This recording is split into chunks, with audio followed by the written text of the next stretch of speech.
एक जानी के पियावा हाँ जी कलकत्ता कमाए गई बड़े। आओ भौजी है ने तू कलकत्ता जब कमाए गई बड़े। हाँ तो बनारस में गायक रोहन टीटू जी। हाँ जी उनकर एगो गाने जानतनी कौन रहे? कौन? पूछी जा कौन? कि छोटे मोटे देवर दुलरुआ सुतसी रहना है। तू बनारस से कहूँ कबया कि आधी आधी रतिया में खाड़ा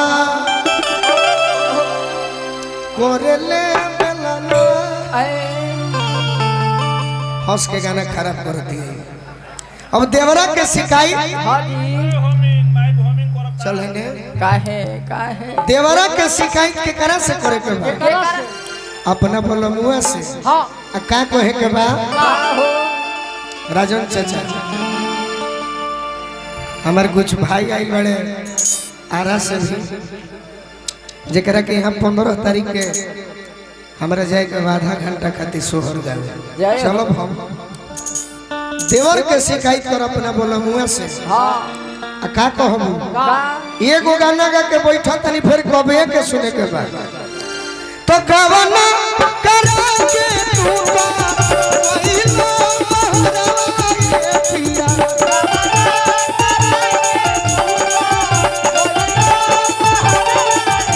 गावना करा के तू वही लो महराए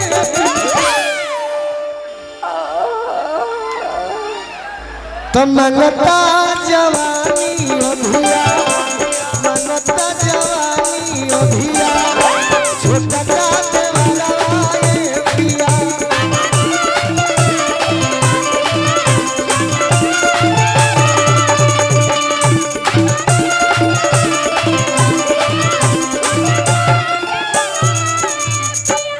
गवाना करा के तू गइलो महराए पिया। अतुल पांडे गवाना करा के तू गइलो महराए पिया।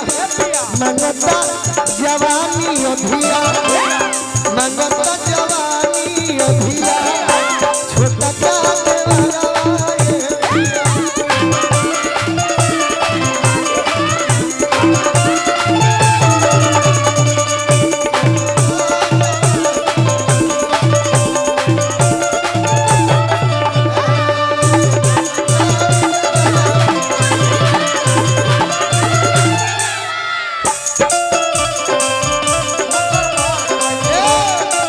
हमें ऊ लाइन बजावे के बा भिखारी चाचा।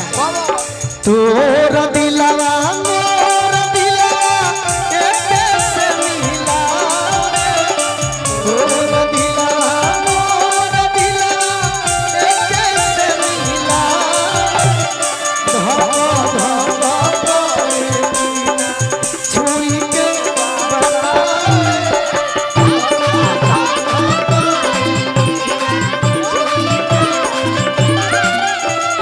तोरा दिलवा मोर दिलवा एके से मिला।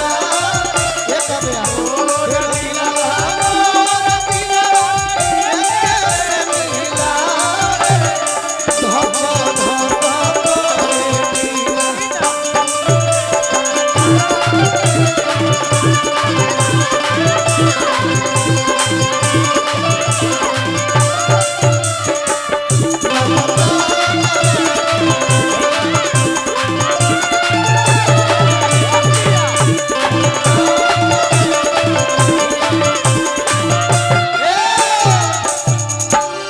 कभी तोरा पूछे के बा लोग से पूछ हाँ जी। मजा आवत कि ना? अरे पगली पूछले जसन अरे पगली डूब के जन पिया न तो टक जाई। हाँ सुखले सतुआ फकबू तो तारू में सट जाई। हाँ जी। ई गोर गार दही दोनों जानी के ढेर दिन ना रही। समय आई तो झूल के लटक गए। सही है। इसे ध्यान दो तो मंगता जवानी हो भिया छोटा काल वाला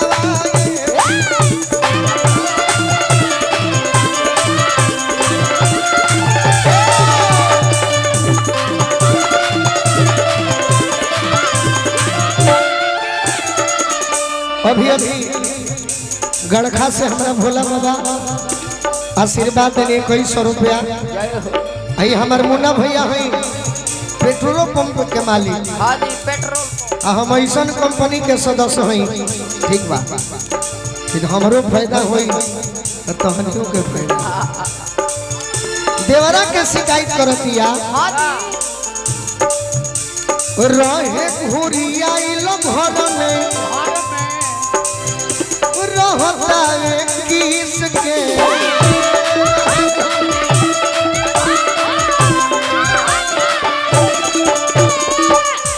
सोनू राय जी चिन्हला है के ही आओ। हाँ ये छेदिया वही है कि रहे घुरिया लो घर में मगर आरा वाली आरा वाली मगर छेदवे छोट बा। कि रहे घुरिया लो घर में हमारा अलावा केहू बोले नु दम भगारी देल कोई नहीं। सही बात। और सुनिए सब भैया कि रहे घुरिया लो घर में हेने आओ भौजी हेने आओ हे जाओ हे जाओ हे जाओ चढ़ नहीं कि रहे घुरिया लो घर में रहता है किसके कोई दे तलाल हमा गल मिस मिस दे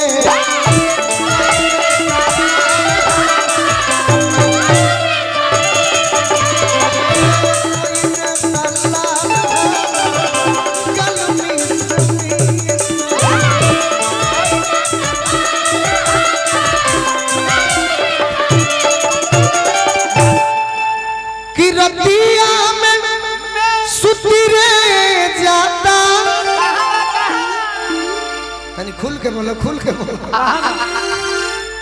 अरे जियो कि रतिया में सुतिरे जाता गड़खा से हमार बालाजी आई बनी आग्रह करब कि अगर गोलू राजा की आवाज सुनो तनी तो तनी मंच पर आई हमरोरा के मंच पर देखल चाहते कि रतिया में सुतिरे जाता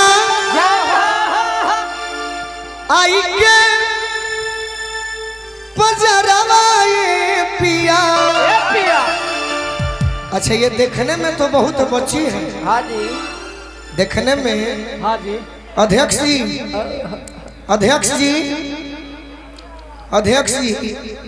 ये जो आप कलाकार आज इस मंच पर बुलाए हैं हाँ देखने में बहुत बच्ची है। सही बच्ची। अब हनुमान जी जाने हाँ बच्ची है कि नहीं बच्ची है। नहीं बच्ची है। देखने में देखने में बहुत बच्ची है। अब ईश्वर जाने हाँ जी बच्ची है कि नहीं बच्ची। नहीं बच्ची है। खच्ची है कि रतिया में सुतिरे जाता आई के पजरवा ये पिया। रतिया में सुतिरे जाता आई के पजरवा ये पिया। मनता जवानी अभिया मनता जवानी अभिया छोटा का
जखमी जितेंद्र कहियो ना सीता हर थाती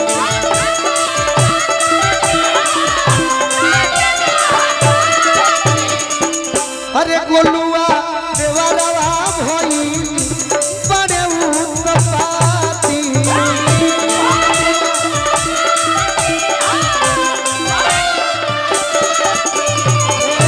छेदिया देवरवा भई बड़े उत्पाती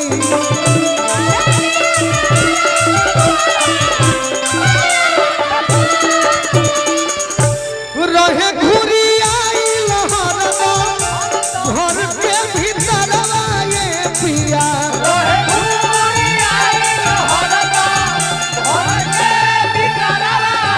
रहे घुरी आई लहरवा घर के भीतर आए पिया मंगता जवानी अभिया छोटा का देवरा आए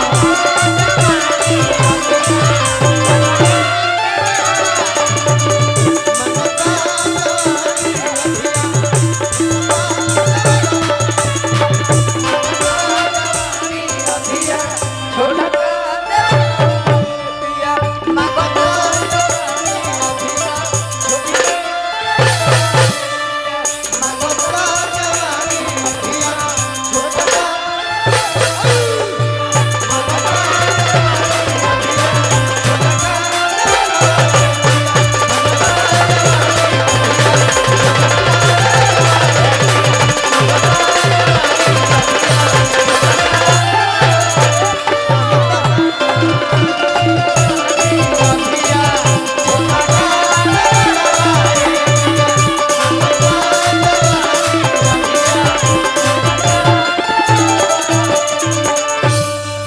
एक बातों बढ़ जाइए भौजी बाकी एगो गाना और सुना दी काव्य